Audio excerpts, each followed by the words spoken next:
Staying with courts, several civil rights groups are calling for the Regulation of Gatherings Act to be amended. They say the criminalisation of protest will intimidate people from challenging the government and raising social issues. At the Constitutional Court hearing on Tuesday, the Social Justice Coalition argued that the 1993 Act has to be changed. The hearing follows a ruling by the Western Cape High Court which overturned the conviction of 10 members from the SJC. The members were found guilty of convening an illegal protest in 2013. Judge Thandiswa Nditi said in her judgment at the Western Cape High Court earlier this year that the criminalisation of gathering of more than 15 people on the basis that a notice was not given violated the Constitution. The state sought leave to appeal that ruling. Judgment has been reserved in this matter. Well, for more on this matter, we're joined in studio now by civil rights activists Noncedo, Madubedube and Thami Nkosi. Thanks very much for joining us. Welcome to the program. Thank you so much and for all right. So I know that you are comrades in arms with the Social Justice Coalition 10 that were found guilty and then acquitted in the end. They were sort of put up for gathering. I think it was in 2013.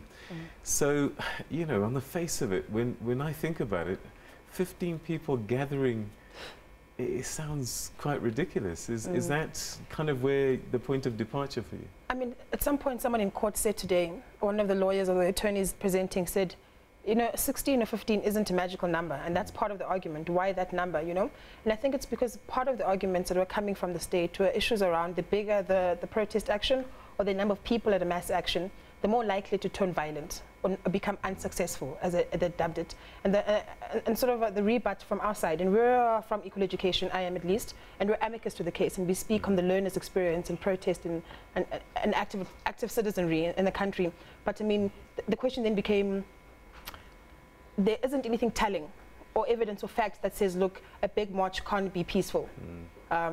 And so, I mean, the number 15 makes no sense. What we've done as civil society, and I'm sure Thami will be able to speak to these things, is that we've started being able to sort of go out in our numbers, but then as soon as there's like police repression, and I'll call it soft repression, because this is exactly what this is, and the reason that we're in court today, we'll just break up into the 15s because it makes no sense. So we try to ridicule the system by showing them that, like, whether we're gathered as like 500 or 16 people, we're still not criminals. We're literally just like black folk with concerted issues that the government has promised as social goods, and we want to be able to speak to those things to the people that are responsible for those agencies.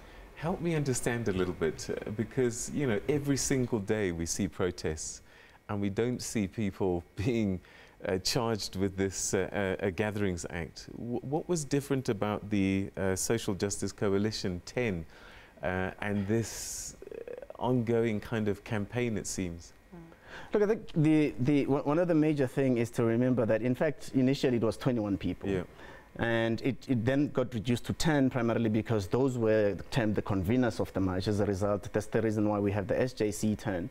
And I think part of the issue for me has always remained a fact that, look, this is, so part of the discussions in the court today was that, how is it that poor people who may actually struggle to interpret the law would be subjected to Section 4 meetings, notice meetings? Is that not by virtue, you know, is it not, that in itself, is it not limiting people's rights to express themselves? And I think, you know, and there's a whole debate around how does then the interpretation of Section 17 of the Constitution vis-a-vis the 12(1)(a) of the Gatherings Act, and how do we balance the two? And part of the argument from the Ministry of Police, unfortunately, seems to suggest that every time there's a protest, it will turn violent, and which is what I term the media complex narrative that seeks to actually bastardize and demonize black poor people who stand up for their own rights, primarily because they get frustrated with the red tapes,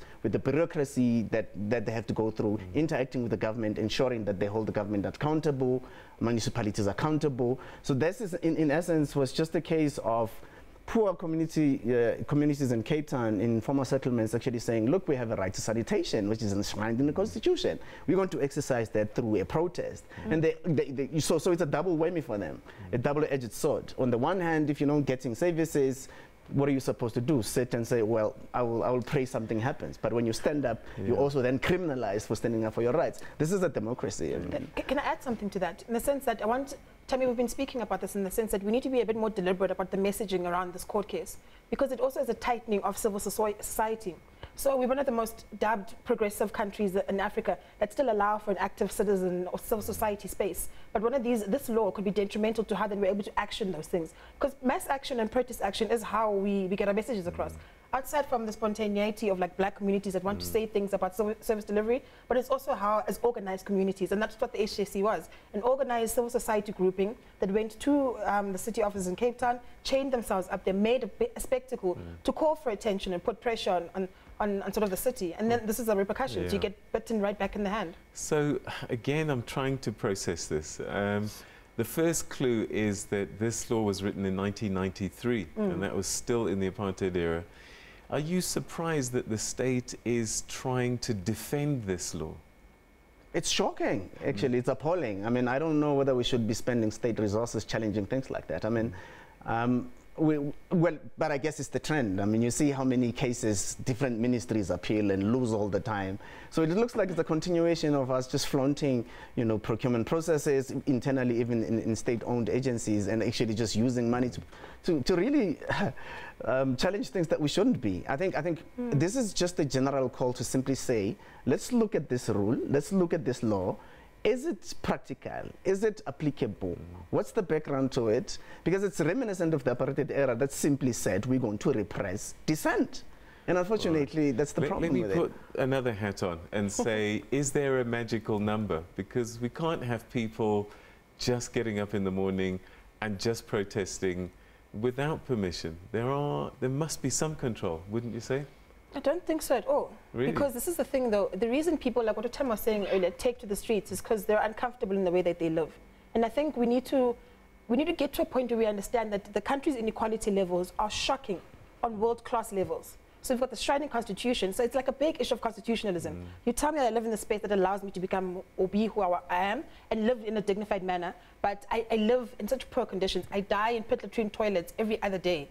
So when you, for instance, we're speaking on behalf of school learners, when school learners have gone 4 months without teachers, even the ones that are organized under equal education, don't speak to us before they go to the streets. They call us and say, look, we're outside the DBE's office, we're tired. And that's the spontaneity I was talking about. People need to feel, they need to feel the Constitution reflected in their everyday experiences. All right. But and we're tired of waiting. And I will go on about this other side, because there could be anarchy.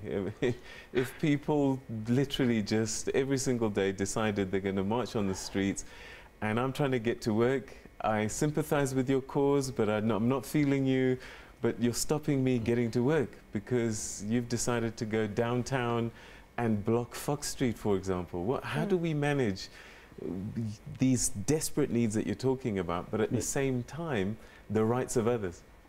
I think maybe we can make a concession on that one to say that's even the debate that was going on even in the court, to say, look, I think we can't allow things to go all willy-nilly. And I think we concede, you know, to say we can't allow things to go all willy-nilly. But in our head, I think the priority for us is to say, is there space for common poor people to be able to raise their voice once they feel they have a bottleneck? That's the first thing. Can we address that first, and then say, let's not criminalize people for actually standing up and exercising their right. We can then debate the merits and the demerits and the numerical, you know, dissidence. Therefore, to say maybe 15 people, maybe 30 people, maybe 14 people, because that was the question that actually Judge Lodlo asked, to say, why 15? And the minister could not respond. And I think maybe that's a lesson for all of us to go back and say, as civil society, let's work together with civil society, with the police ministry, with the guidance of the Constitution Court, and say, what is the workable number? But it must not necessarily be to antagonize people out of standing up and raising their voices. So maybe we can make a concession there to simply say it's something we ought to think about, and simply say we need things to be regulated, we need people to be within the confinements of the law and not necessarily break the law, but yet at the same time we need not repress the people's voices. And I think that's the beauty of democracy, the balancing act. So it's a good and fair conversation to have, and the one that we should have in society. Part of the problem, these conversations happen in smaller corners. For me, the biggest thing that we have done away with is having discussions primarily in the public discourse to get as much views, to get as much reflection, because at the end of the day, everything has to reflect the lived experiences of people on the ground. That's the priority for me. So I know that Parliament is undergoing a review of all of its legislation and trying to reword some of the antiquated legislation and get some of it thrown out completely. Could you not be part of that process instead? No, absolutely. It could be ordered by the Constitutional Court. But I think what's important from the question you're asking before is that there are laws that could speak to those things. So there are city bylaws, for example, that are able to charge people on like a civil charge for disruption of like traffic. There are things that could speak to vandalism, theft, looting, to speak to those types of like, and like Thami was saying, not all of these protests will go in a very like violent or disruptive manner. But I think I mean, I'm on the other side of your conversation. I'm not conceding to anything. I'm saying you must allow people to find their expressions, because it's difficult to live in South Africa if you're poor and black. And therefore we need to sort of like antagonize capitalism. It's an eroding process, but we can't all be there to watch it happen gradually. Unfortunately, we've run out of time, but this is a conversation I think we need to have again. And that, you know, the other side of that is you're talking about very righteous marches and causes, but it could be abused by people just having fun, actually, and instead of using it properly. And that could be a danger. But we'll discuss this again another day, I promise you, because this is something that's quite important. Thank you very much to both of you for joining us. Thank you for having us. Time. Thank you.